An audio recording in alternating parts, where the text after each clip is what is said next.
নৃপতি বিম্বিসার নমিয়া বুদ্ধি মাগিয়া লইলা পাদনখ কণা তার, স্থাপিয়া নিভৃত প্রাসাদ কাননে তাহারি উপরে রচিলা যতনে অতি অপরূপ শিলাময় স্তূপ, শিল্প শোভার সার। সন্ধ্যা বেলায় শুচিবাস করি রাজবধূ রাজপালা, আসিতেন ফুল সাজায় ডালায় স্তূপ পদমূলে সোনার থালায়, আপনার হাতে দিতেন জ্বালায় কনক প্রদীপমালা। অজাত শত্রু রাজা হলো যবে পিতার আসনে আসি, পিতার ধর্ম শোণিতের স্রোতে মুছিয়া ফেলিল রাজপুরী হতে, সপিল যজ্ঞ অনল আলোতে বৌদ্ধ শাস্ত্র রাশি।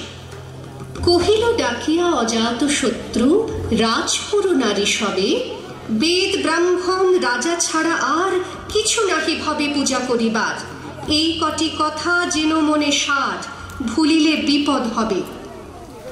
সেদিন শারদ দিবা অবসান, শ্রীমতী নামে সে দাসী, পুণ্য শীতল সলিলে নাহিয়া পুষ্প প্রদীপ থালায় বাহিয়া, রাজমহিষীর চরণে চাহিয়া নীরবে দাঁড়ালো আসি।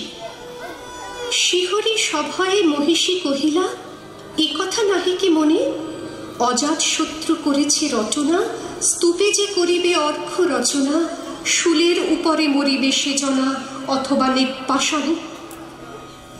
সেথা হতে ফিরে গেল চলি ধীরে বধূ অমিতার ঘরে, সমুখে রাখিয়া স্বর্ণ মুকুর, বাঁধিতেছিল সে দীর্ঘ চিকুর, আঁকিতেছিল সে যত্নে সিঁদুর, সীমন্ত সীমা পরে। শ্রীমতীরে হেরি বাকি গেল রেখা, কাঁপে গেল তার হাত, কহিল অবোধ, কি সাহস বলে এনেছিস পূজা, এখনি যা চলে, কি কোথা দেখিবে ঘটিবে তাহলে বিষম বিপদ পাত। অস্তরবীর রশ্মি আভায় খোলা জানালার ধারে কুমারী শুক্লা বসি একাকিনী, পড়িতে নিরত কাব্য কাহিনী।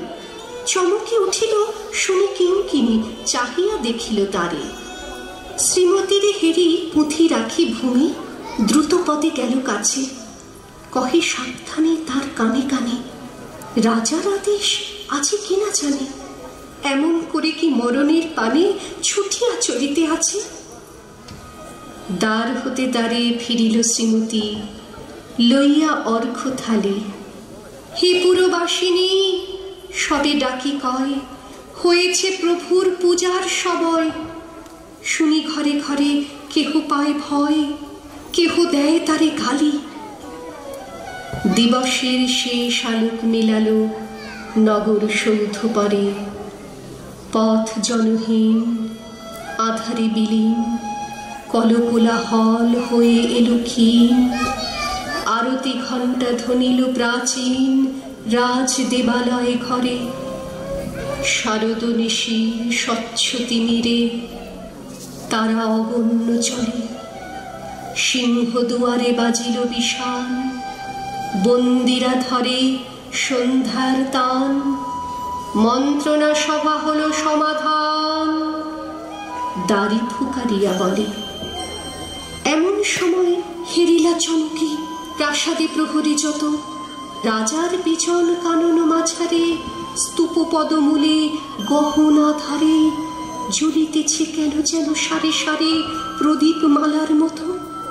মুক্ত কৃপানে পুররক্ষক তখনই ছুটিয়া আসি, শুধালো কে তুই ওরে দুর্মতি, মরিবার তবে করিস আরতি। মধুর কণ্ঠে শুনিল শ্রীমতী, আমি বুদ্ধের দাসী। সেদিন শুভ্র পাষাণ ফলকে পড়িল রক্ত লেখা, সেদিন শারদ স্বচ্ছ নিশীথে প্রাসাদ কাননে নীরবে নিভৃতে, স্তূপ পদমূলে নিবিল চকিতে শেষ আরতির শিখা।